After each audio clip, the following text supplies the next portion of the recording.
Welcome to the CBS Radio Mystery Theater Archives, the only YouTube channel which has the original classic episodes of the CBS Radio Mystery Theater in order with no ads. Thank you for listening, and now, enjoy the show.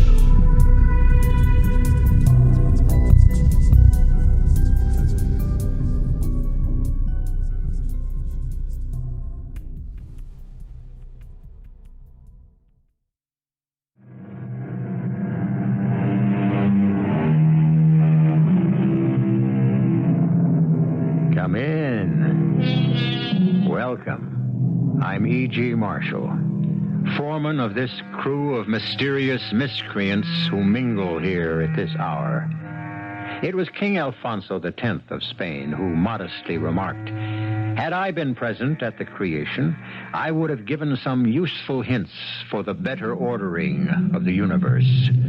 I'm sure that many of us feel, with all due respect and in all modesty, that we, too, might have made some helpful suggestions of our own. But since none of us was consulted in the arrangement of the world, we must accept it as it is. Or must we? Shall I help you upstairs with your luggage? You do have luggage. Oh, my luggage? It's outside. Somewhere. In the street? Somewhere in the United States. I lost it. Well, the fact is, the bus lost it. Well, how could a bus lose luggage? I don't know. It was placed on the bus when I got on. It was missing when I got off. Well, perhaps it was removed by mistake at another stop. The bus made no other stops. Another passenger might have taken it by mistake. I was the only passenger. No. The bus lost my luggage. We simply have to accept that.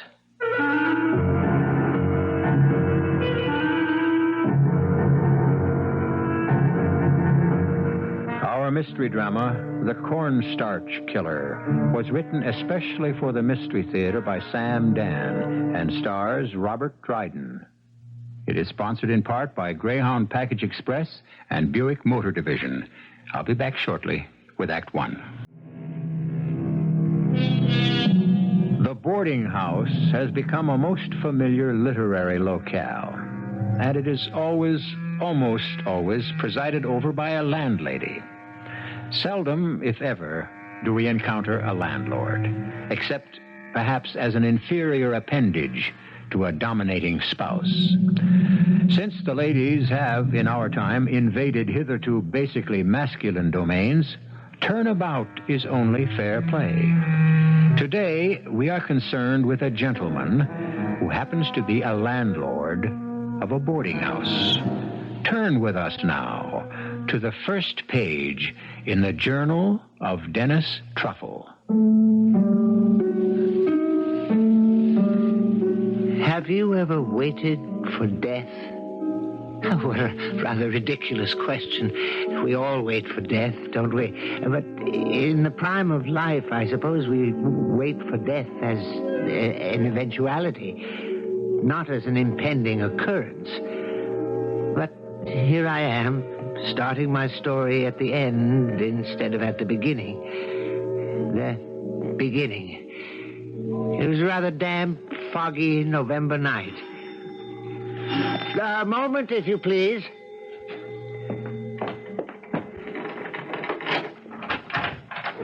Well, good evening. I rang your bell. I heard.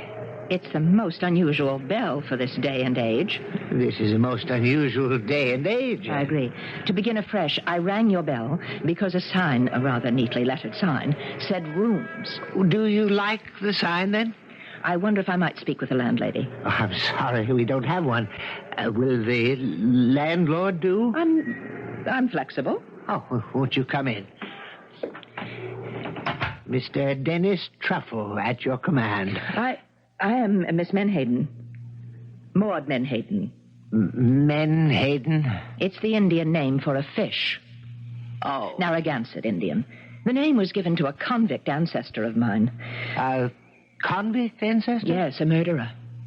You see, many of our early settlers here were transported felons. Evidently, my ancestor must have looked like a fish. Hence the name. Now, is that settled? Well, I was not aware that it was ever an issue. Concerning the room. I have an excellent room at the head of the stairs. I'll take it. Well, surely you wish to see it No. first. Oh, well, the rent is $35 a week. How much? 25. No, 35 sounds right. Oh, well, then shall I help you up with your luggage? What's that? The police car, I should imagine. It seems to be coming this way. Yes, I would assume so. Why? Well, unfortunately, the neighborhood has changed. Stopped here. Why? Excuse me. Hi, Dennis.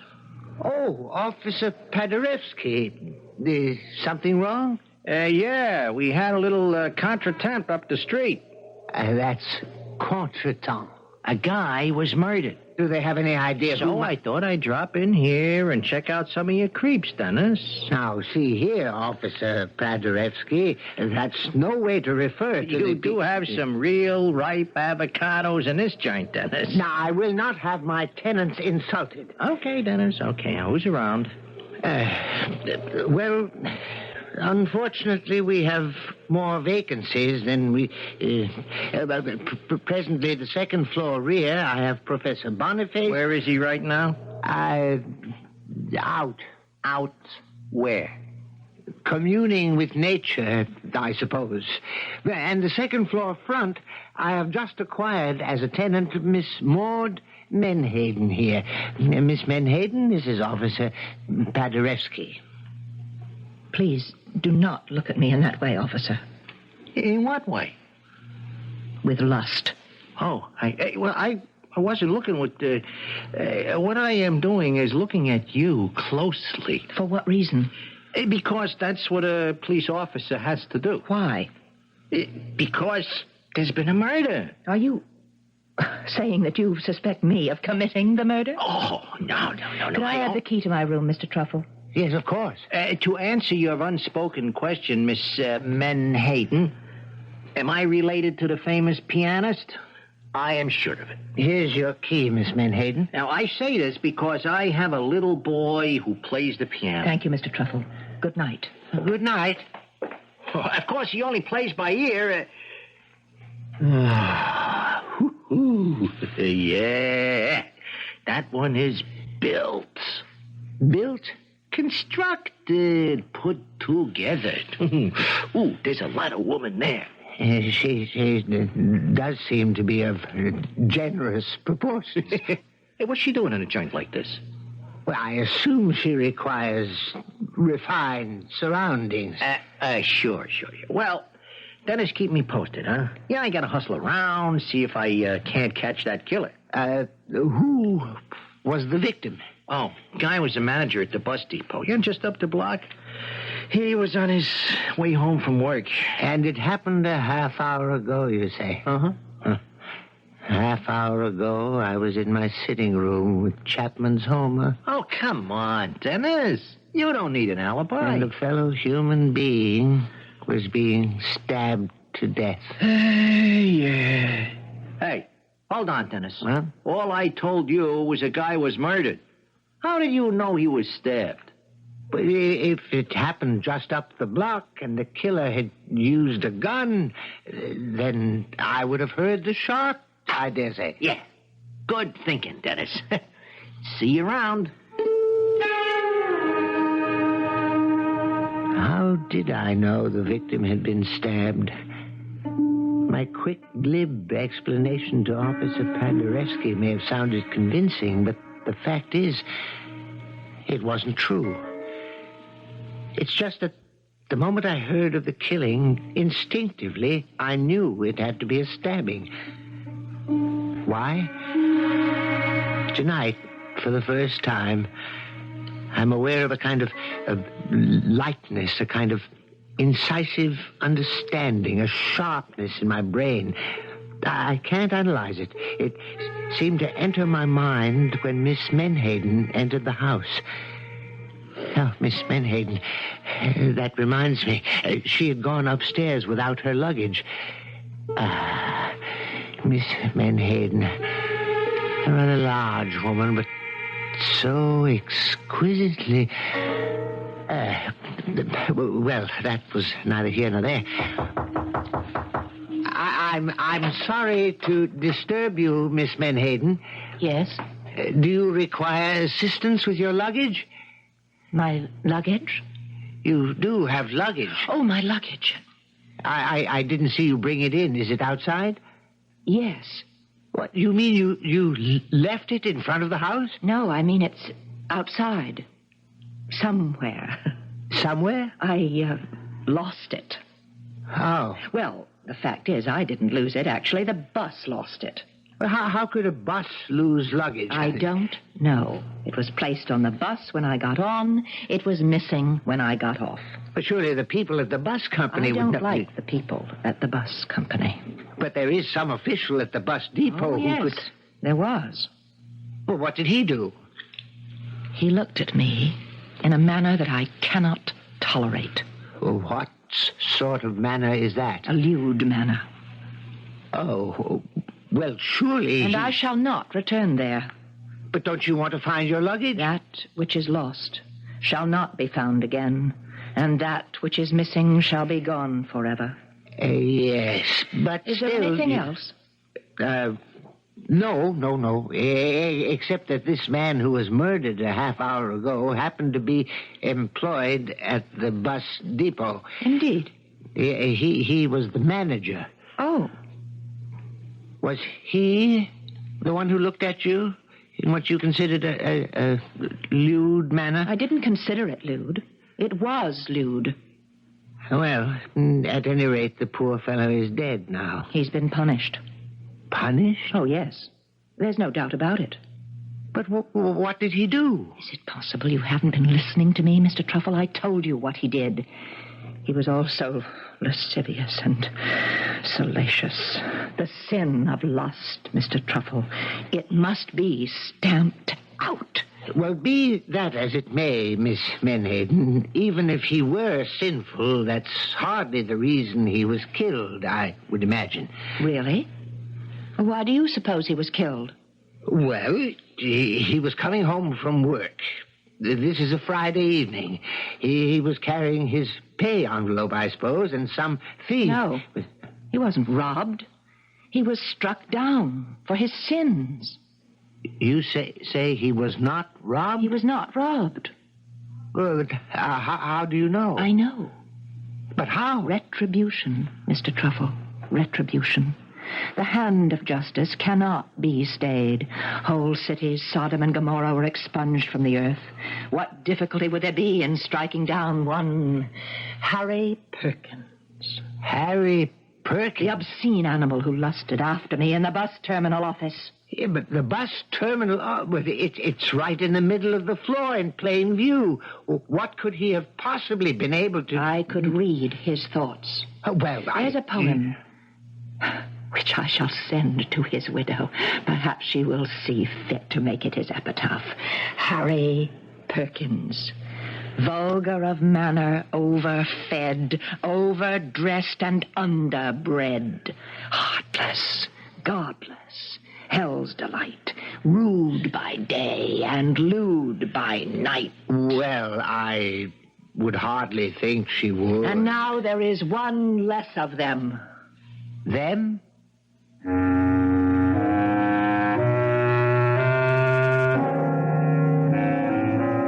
It takes all kinds, as they say, and we seem to have a special kind right here in Dennis Truffle's boarding house.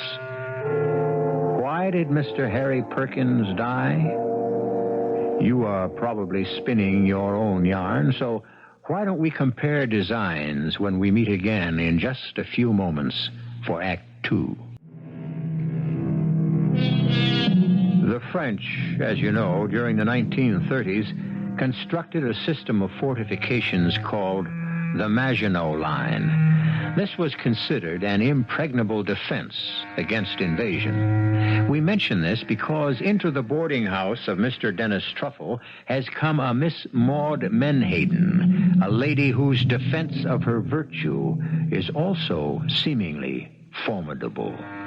We read further from the journal of Dennis Truffle.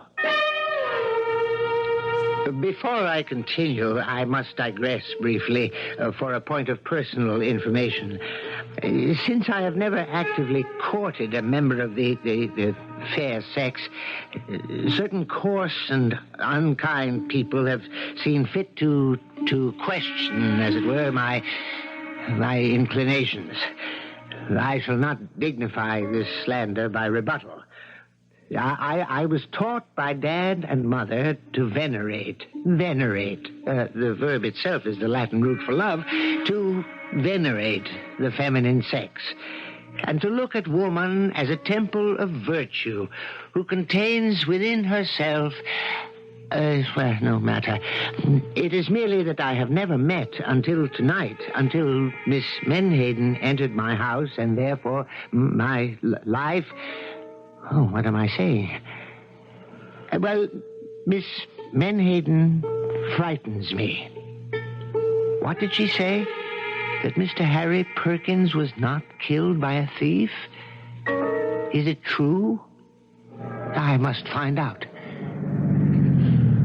Hey, Dennis, what are you doing out this hour? What am I doing? Well, this ain't exactly the kind of neighborhood to take a constitutional. Well, I thought I was... Besides, I thought, what with that dame... Dame? You're the cagey one, Dennis. I don't know what you're talking about, Officer Paderewski. That luscious dame. That is no way to refer to Miss Menhaden. Why? Is it a lie? Well, tell me, Officer Paderewski, this man who was killed up the street, this Mr. Perkins, the manager at the bus depot. Yeah? Why was he killed? Why? Was it a robbery? Why do you think it was a robbery?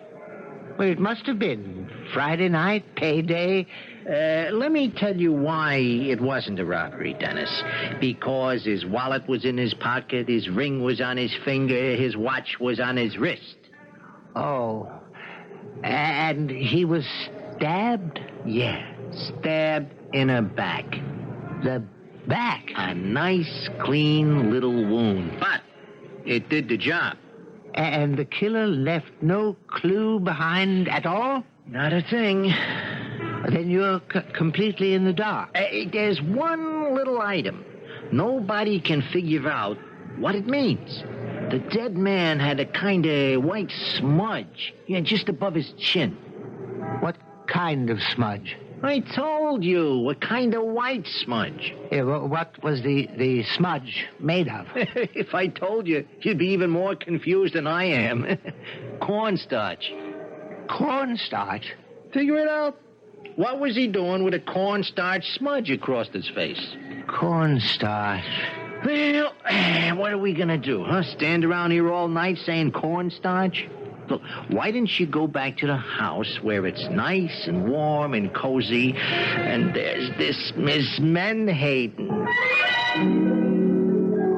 So, she was right. It wasn't a robbery after all. He was murdered for another reason. What other reason? Who had come up behind him and stabbed poor Mr. Perkins in the back? Is it possible he had been punished? Why had she been so sure? And the cornstarch, what did the cornstarch mean? It was too much. I went back home and brewed myself a nice hot cup of tea. Mr. Truffle. Oh, you startled me. I'm sorry. I was very deep in my thoughts. I'm sorry to invade the privacy of your kitchen. Oh, any time, Miss Menhaden. Will you join me in a cup of tea? You are a very unusual person, Mr. Truffle. Oh, well, You're a man of the highest sensibilities and finest personal character. Well, You have a reverence and a respect for womanhood. You are completely free from sin. As I hope to be one day. One day? Yes, I must continue to fight temptation constantly.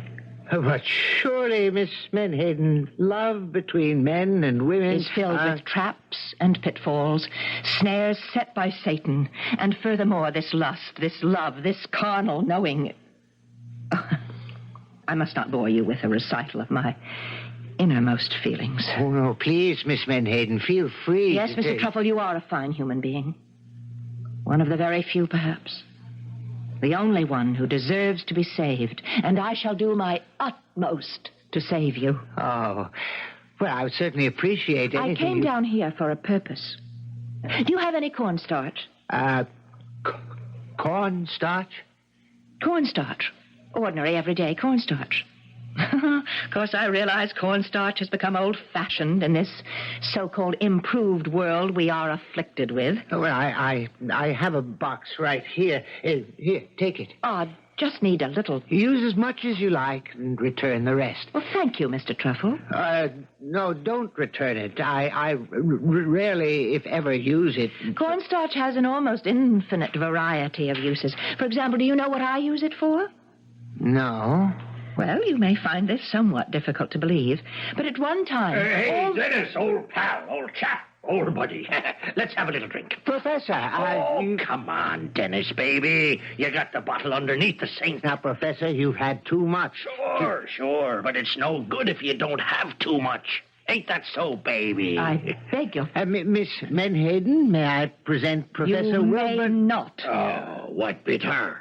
Professor Boniface is your fellow boarder. This hulk, this carrion, look at yourself.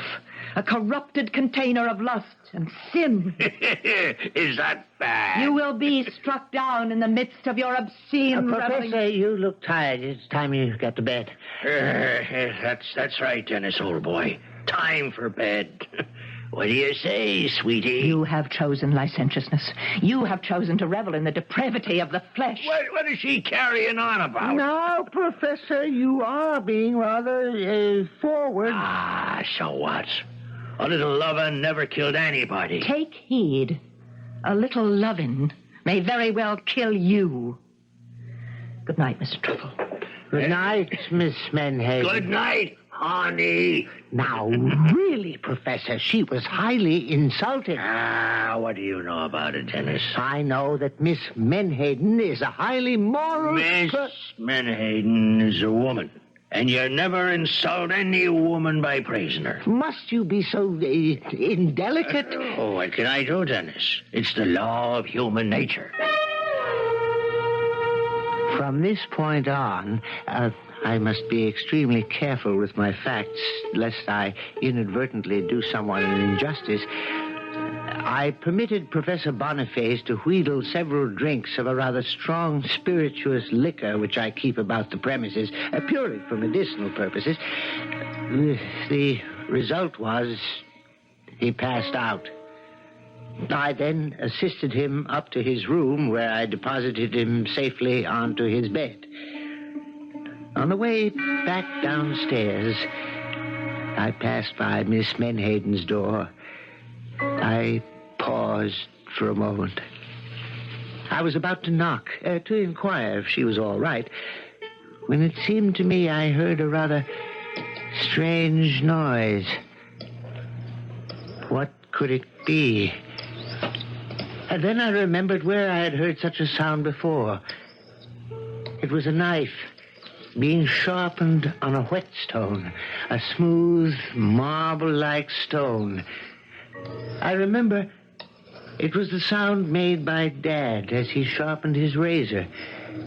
The sound one makes when one carefully and patiently puts a fine cutting edge on a delicate steel blade. But, of course, it may have been nothing of the sort. Which brings me to the next evening. Well, Professor, how are you this evening? Whatever happened to Helen of Troy? According to Homer, she went home to Sparta with her husband, King Menelaus, where they... Oh, that ain't the one I'm talking about. I mean the lady upstairs. Well, why do you call her... Because she's the best-looking dame I ever seen. That's the angle that I'm going to use on her. What angle? You know, feed her all them classics. Chicks really go for the cultured guys. Well, I don't think Miss Menhaden goes, as you say, for anybody. Oh, I seen her in action, Dennis. Oh, that one is mine. All mine. Well, how can you say that? Because it's a fact. No woman can resist Wilberforce, the body face. I am now in stage 2, as far as she's concerned. What is stage 2? I play hard to get. You must understand, he believed every word he said. Poor professor. He'd been in the boxing ring, you know. He was the junior light heavyweight champion of Stormfield, New Hampshire, and it was said the experience left him intoxicated. No, punch-drunk. Well, at any rate, he went out. About a half hour later... Oh, good evening, Mr. Truffle. Oh, good evening, Miss Menhaden. May I offer you some supper? No, thank you, Mr. Truffle. The hosts of the Lord must fast before they go into battle. Battle? Battle. Well, that sounds grim. On the contrary, it's glorious. You say you're going into battle. But where does this combat, where is it scheduled to take place? Wherever I find it. Wherever I find some poor, depraved wretch who, blinded by error, is groveling in sin, I open his eyes to the true glory, and thus save his soul. Oh. And speaking of depraved wretches, where is Professor Boniface this evening? Out. Out? Where? Well, I'm sure it would distress you to know that he will be going from one low place of entertainment and refreshment to another. Yes, it is distressing. Oh, Mr. Truffle, if only all men were like you. Like me? Pure. Well, she went out. That was about 8 p.m. She returned, I would say, at about 11. There was absolutely nothing unusual about her appearance or manner. I remember I said, "Good evening, Miss Menhaden." Good evening, Mr. Truffle. I wonder, did you save any souls this evening? I may have. And with that rather cryptic remark, she went upstairs to her room, and I heard her lock the door behind her. I then put on a record of a 16th century Danish composer and was almost lulled to sleep by the dissonances when there was a loud clanging of my doorbell. All right. I'm coming. Dennis. Officer Paderewski. Oh, Dennis. Dennis, I got some bad news for you. So get a hold of yourself. Now, I know how fond you was of him, and... It's Professor Boniface, isn't it? Yeah. Old Boniface. And he's been murdered. Yes, Dennis. How did you know?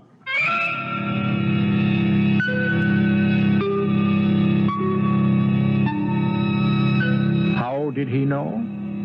We all knew, didn't we? We knew that Professor Boniface was not long for this world. And we could tell by the way Miss Menhaden was carrying on that she was the one who would dispatch him on his journey to eternity. But is this a fair assumption? After all, whatever happened to that good old American dictum, a person is presumed innocent until proven guilty? What actual proof do we have? We may or may not have some when I return with Act 3. A favorite form of thriller is Jack the Ripper Murders, the psychotic killer who slaughters women at random because they do not measure up to his standards of purity and virtue. In these days of women's lib, however, we must not be male chauvinists and make all our killers masculine. Is it possible that we are dealing here with a Jacqueline the Ripper? Who knows? With us, anything is possible. Boniface, Wilberforce Boniface, the professor, dead? Yeah. Well, I don't know what to say. Well, I was hoping you might be able to tell me something. You know, after all, he was one of your boarders. Well, he would sleep all day and go out drinking all night. Well, think hard, Dennis. Did he know Harry Perkins? Harry Perkins, the manager at the bus depot who was murdered the other night? Well, I couldn't be sure, but why? Well, we got an idea that the same person murdered them both. The same person? Why? Cornstarch. The professor also had this smudge of cornstarch across his face and a knife wound in the back. Cornstarch? Yeah, that's what I said. And that's what we're calling the murderer now. The Cornstarch Killer. But why would the killer leave cornstarch on the victim's face? Well, we got nuts in this world like you never dreamed existed. Do you know anyone who would want to kill the professor? Kill him? No. Anybody in a house who might have been mad at him. In the house? Well, at present, there's just myself and Miss Menhaden. Maybe I'd better talk to Miss Menhaden. Yeah, but she doesn't know anything about Professor Boniface. Can you be sure of that, Dennis? You tell her I'd like to, interrogate her, if you don't mind. Miss Menhaden, there's a police officer downstairs. The relative of the famous musician? He wishes to talk with you in an official capacity. It seems that there has been another murder. Another one? This one even closer to home, I fear. I actually at home. Poor Professor Boniface. The lecturer? Whatever. The unfortunate fellow is dead. Officer Paderewski will want to know if you know anything about it. Yes. I know about it. Yeah. You do? Professor Wilberforce Boniface was an abomination. As such, he was removed from this earth. Removed? Justice was done. Morality was served. Yes, but who did the doing and the serving? I know that he was struck down because his time had come. Well, yes, I can understand that point of view, but the police might press you for specifics. Why? Well, if you say you know who killed poor Professor Boniface, he will automatically ask who. Who? I should think anyone knows who. The avenging angel. The avenging angel. Yes, and now there's one less of them. Them? And she wouldn't say another word. I ushered her downstairs to Officer Paderewski. I am ashamed to say that he was merely using the murder as a pretext for having a conversation with her. Do you go out very much, Miss Menhaden? Out? Oh, you know, for a little fun. Fun? Laughs. What is it you're trying to say to me, officer? Well, I was wondering if some night we could... Officer, I dislike the way you look at me. And I detest the way you talk to me. I know a place. Oh, I dare say. Oh, I could show you a great time. Have you any questions to ask me in your line of duty as a police officer? Police officer, indeed. Who shall watch the watchman? Good night. Now there is a dish. I'm afraid you angered her.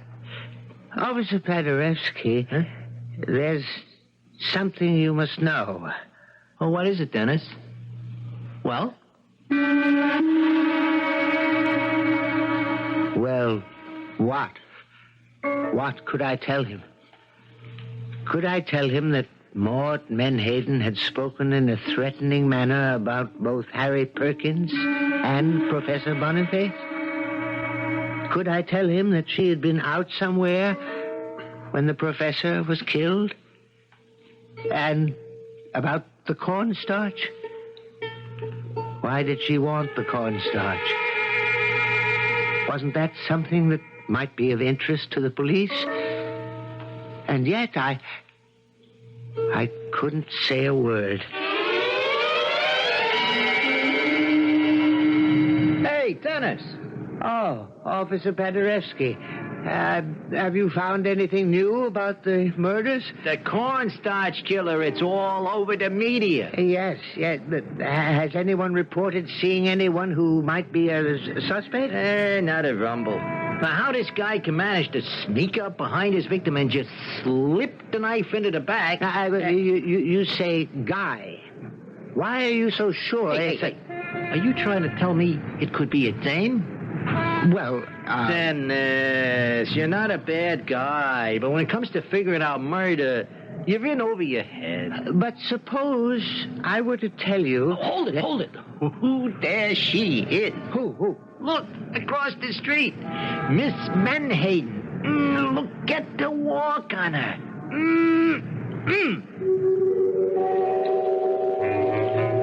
And at that moment, I saw her. I saw Maud Menhaden for the first time. It was a flash of revelation. I saw her as the most beautiful and desirable woman in the world. How could she be a killer? And even if she is, which is a ridiculous assumption, how can you lose her? I ran home as quickly as I could. I listened. I could hear her upstairs in her room. Oh, my darling Maud. I was about to knock on her door and make my impassioned declaration of love when I heard the sound. Was it my imagination? Was she sharpening a knife? What could I do? I went back to my sitting room to think. I turned on the radio. There was a program of 8th century Albanian folk music. It put me to sleep. I woke. It must have been hours later. The radio was still on. And now, the news headline on the hour. The notorious cornstarch killer has struck again. No. Another victim, this time an officer of the law. Patrolman Rutherford Hayes Paderewski, killed while walking his beat, stabbed in the back. And as a signature, a smudge of cornstarch across his cheek. More details as they come in. Now we return to... I waited for Miss Menhaden to come home. And finally I heard the front door open and close, and her footsteps in the hallway. Miss Menhaden. Oh, good evening. Are you all right? Of course. Why do you ask? Well, you know there was another murder. Another murder? Officer Paderewski.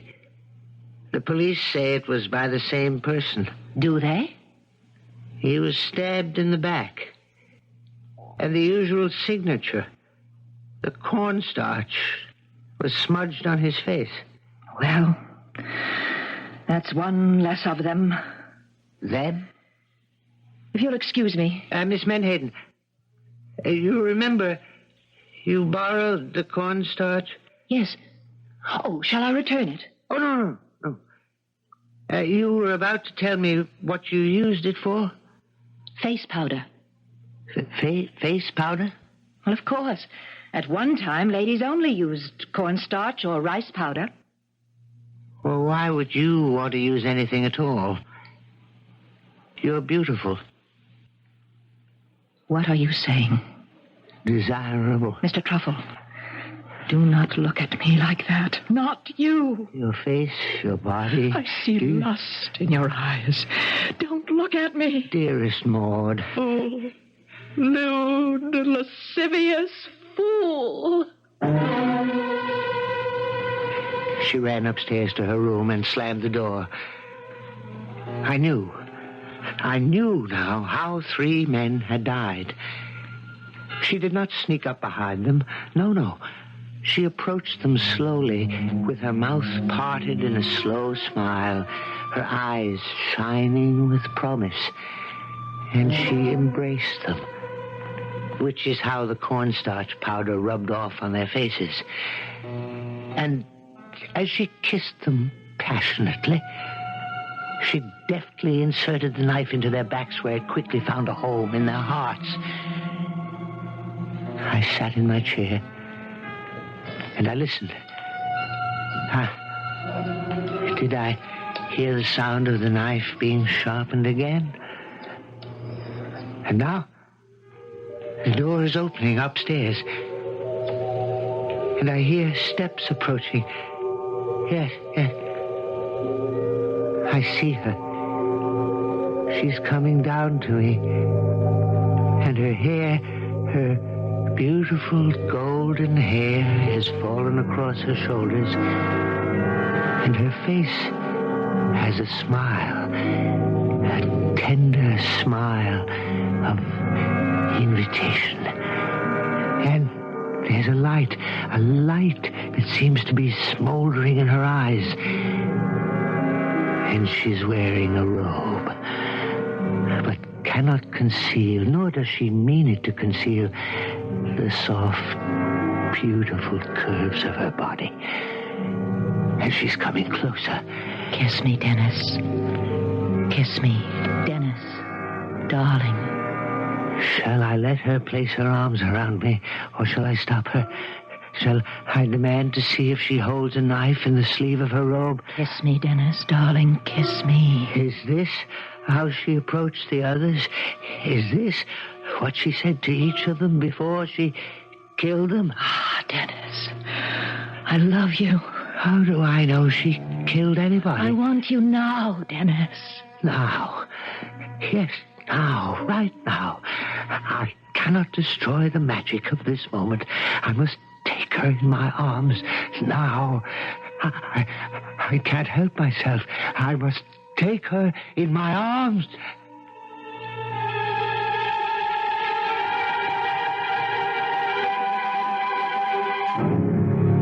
Did he win or lose? What do you think? I regret to say that the cornstarch killer had struck again. Yes, in these emancipated days, we are all equal all the way. Equal pay for equal work is what the ladies quite justly demand, and so it happened with Maud Menhaden.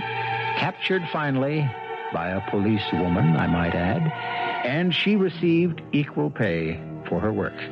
She was sentenced to a fatal visit to the scaffold. I shall return shortly. Our friend Dennis Truffle died in the violence of passion, and yet he probably died happy in the arms of the woman he loved.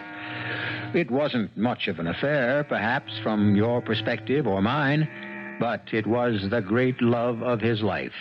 And if it was of only momentary duration, well, who is to say longevity is always for the best in these matters? After all, you will admit he didn't have time to grow tired of her. Our cast included Robert Dryden, Marian, Seldes, and Earl Hammond. The entire production was under the direction of Hyman Brown. This is E.G. Marshall inviting you to return to our Mystery Theater for another adventure in the macabre. Until next time, pleasant dreams.